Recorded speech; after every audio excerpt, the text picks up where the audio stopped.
Hello, I'm here to read Percy Jackson, Chapter 20. I battle my jerk relative. We know that Percy, Annabeth, and Grover just dropped their pearls to get out of the underworld. They left his mom behind, which makes me sad for him.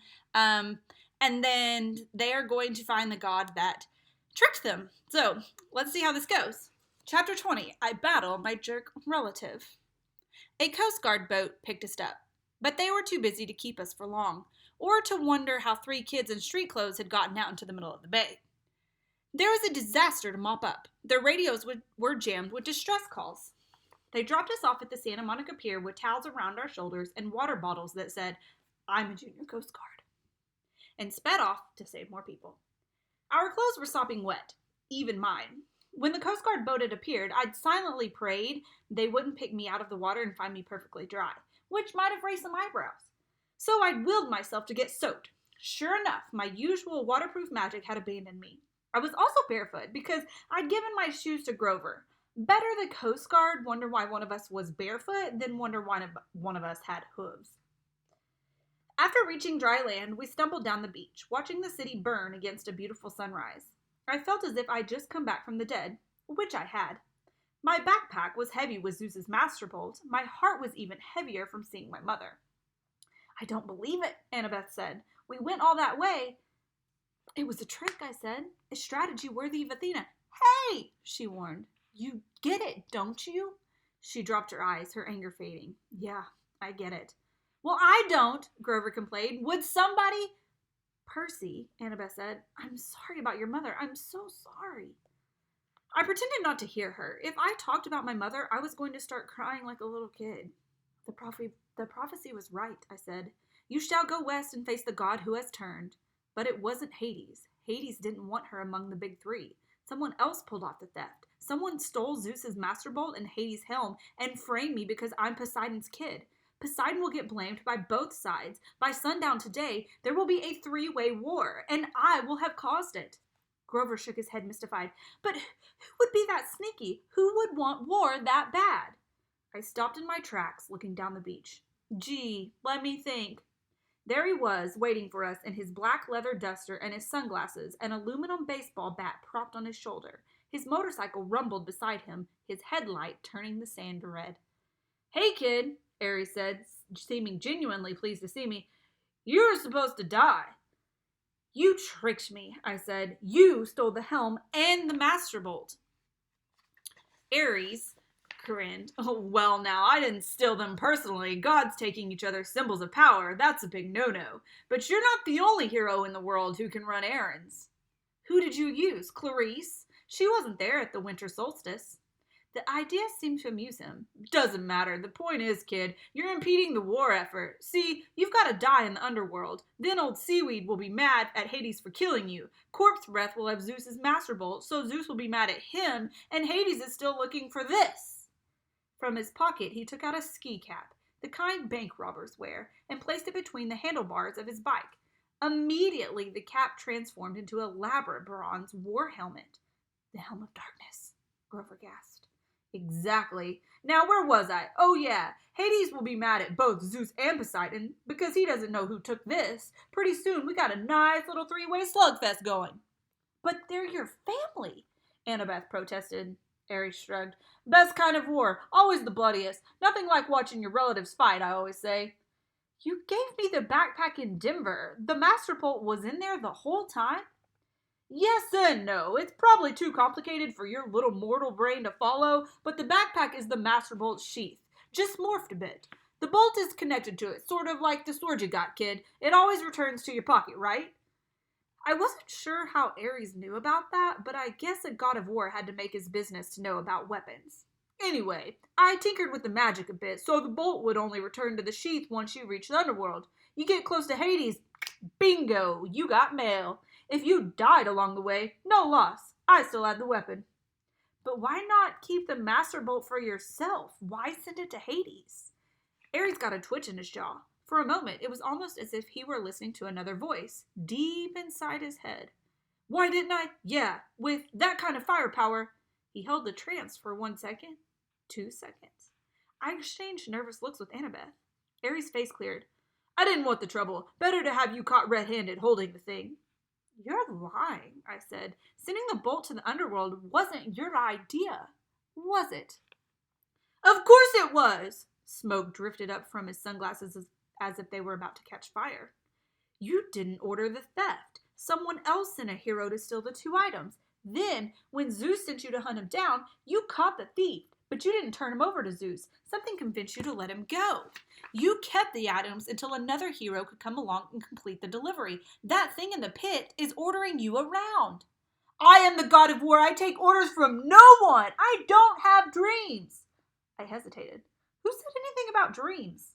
Ares looked agitated, but he tried to cover it with a smirk. Let's get back to the problem at hand, kid. You're alive. I can't take you having the bolt to Olympus. Or I can't have you taking that bolt to Olympus. You just might get those hard-headed idiots to listen to you, so I've got to kill you. Nothing personal. He snapped his fingers. The sand exploded at his feet and out charged a wild boar, even larger and uglier than the one whose head hung above the door of cabin 7 at Camp Half-Blood. The beast pawed the sand, glaring at me with beady eyes as it lowered its razor-sharp tusks and waited for the command to kill. I stepped into the surf. Fight me yourself, Ares! He laughed, but I heard a little edge to his laughter, an uneasiness. You've only got one talent, kid, running away. You ran from the Chimera, you ran from the underworld. You don't have what it takes. Scared? In your adolescent dreams. But his sunglasses were starting to melt from the heat of his eyes. No direct involvement. Sorry, kid, you're not at my level. Annabeth said, Percy, run! The giant boar charged, but I was done running from monsters, or Hades, or Ares, or anybody. As the boar rushed me, I uncapped my pen and sidestepped. Riptide appeared in my hands. I slashed upward. The boar's severed right tusk fell at my feet while the disoriented animal charged into the sea. I shouted, Wave! Immediately, a wave surged up from nowhere and engulfed the boar, wrapping around it like a blanket. The beast squealed once in terror, then it was gone, swallowed up by the sea. I turned back to Ares. Are you going to fight me now, or are you going to hide behind another pet pig? Harry's face was purple with rage. Watch it, kid! I could turn you into a cockroach, I said, or a tapeworm. Yeah, I'm sure. That'd save you from getting your godly hide whipped, wouldn't it? Flames danced along the top of his sunglasses. Oh, man, you are really asking to be smashed into a grease pot. Or to a grease spot. If I lose, turn me into anything you want. Take the bolt. If I win, the helm and the bolt are mine, and you have to go away. Ares sneered. He swung the baseball bat off his shoulder. How would you like to get smashed? Classic or modern? I showed him my sword. That's cool, dead boy. Classic it is. The baseball bat changed into a huge 2-handed sword. The hilt was a large silver skull with a ruby in its mouth. Percy, Annabeth said, don't do this. He's a god. He's a coward, I told her. She swallowed. Wear this at least for luck. She took off her necklace with her 5 years' worth of camp beads and the ring from her father and tied it around my neck. Reconciliation, Athena and Poseidon together. My face felt a little warm, but I managed to smile. Thanks. And take this, Grover said. He handed me a flattened tin can that he'd probably been saving in his pocket for 1,000 miles. The satires stand behind you. Grover, I don't know what to say. He patted me on the shoulder. I stuffed the tin can in my back pocket. You all done saying goodbye now? Ares came toward me, his black leather duster trailing behind him, his sword glittering like fire in the sunrise. I've been fighting for eternity, kid. My strength is unlimited, and I cannot die. What have you got? A smaller ego, I thought, but I said nothing. I kept my feet in the surf, backing into the water up to my ankles. I thought back to what Annabeth had said at the Denver diner so long ago. Ares has strength. That's all he has. Even strength has to bow to wisdom sometimes. He cleaved downward at my head, but I wasn't there. My body thought for me. The water seemed to push me into the air, and I catapulted over him, slashing as I came down. But Ares was just as quick. He twisted, and the strike that should have caught him directly in the spine was deflected off the end of his sword hilt. He grinned. Not bad, not bad. He slashed again, and I was forced to jump onto dry land. I tried to sidestep to get back to the water, but Ares seemed to know what I wanted. He outmaneuvered me, pressing so hard I had to put all my concentration on not getting sliced into pieces. I kept backing away from the surf. I couldn't find any openings to attack. His sword had a reach several feet longer than Riptide.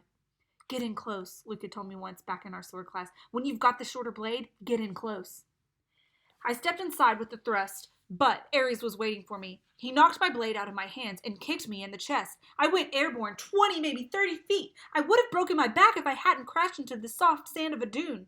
Percy! Cops! Annabeth yelled. I was seeing double. My chest felt like it had just been hit with a battering ram, but I managed to get to my feet.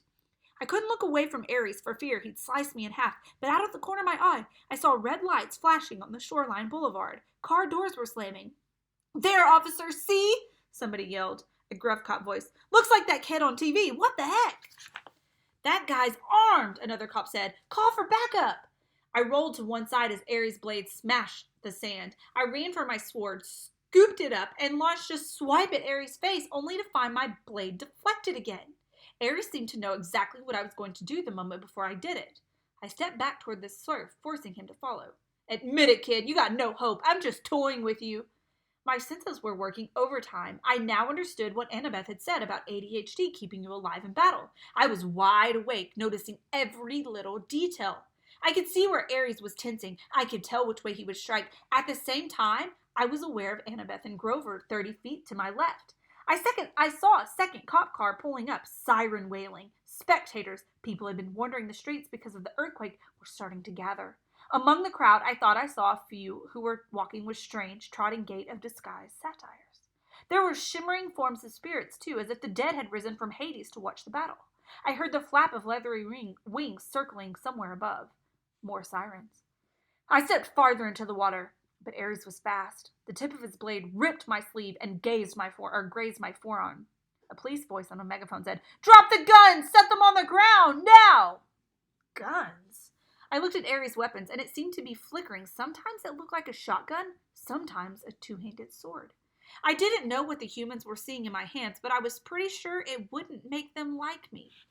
Ares turned to glare at our spectators, which gave me a moment to breathe. There were 5 police cars now, and a line of officers crouching behind them, pistols trained on us. "This is a private matter," Ares bellowed. "Be gone!" He swept his hand, and a wall of red flame rolled across the patrol cars. The police barely had time to dive for cover before their vehicles exploded. The crowd behind them scattered, screaming. Ares roared with laughter. "Ha! Now, little hero, let's add you to the barbecue!" He slashed. I deflected his blade. I got close enough to strike. Tried to fake him out with a feint, but my blow was knocked aside. The waves were hitting me in the back now. Ares was up to his thighs, wading in after me. I felt the rhythm of the sea, the waves growing larger as the tide rolled in, and suddenly I had an idea. Little waves, I thought, and the water behind me seemed to recede. I was holding back the tide by force of will, but tension was building like carbonation behind a cork. Ares came toward, grinning confidently. I lowered my blade as if I were too exhausted to go on. "Wait for it," I told the sea. The pressure now was almost lifting me off my feet. Ares raised his sword. I released the tide and jumped, rocketing straight over Ares on a wave. A 6-foot wall of water smashed him full in the face, leaving him cursing and sputtering with a mouthful of seaweed. I landed behind him with a splash and feinted toward his head as I had done before. He turned in time to raise his sword, but this time he was disoriented. He didn't anticipate the trick. I changed direction, lunged to the side, and stabbed Riptide straight down into the water, sending the point through the god's hill. The roar that followed made Hades' earthquake look like a minor event. The very sea was blasted back from Ares, leaving a wet circle of sand 50 feet wide. Ichor, the golden blood of gods, flowed from a gash in the war god's boot. The expression on his face was beyond hatred. It was pain, shock, complete disbelief that he'd been wounded. He limped toward me, muttering ancient Greek curses. Something stopped him.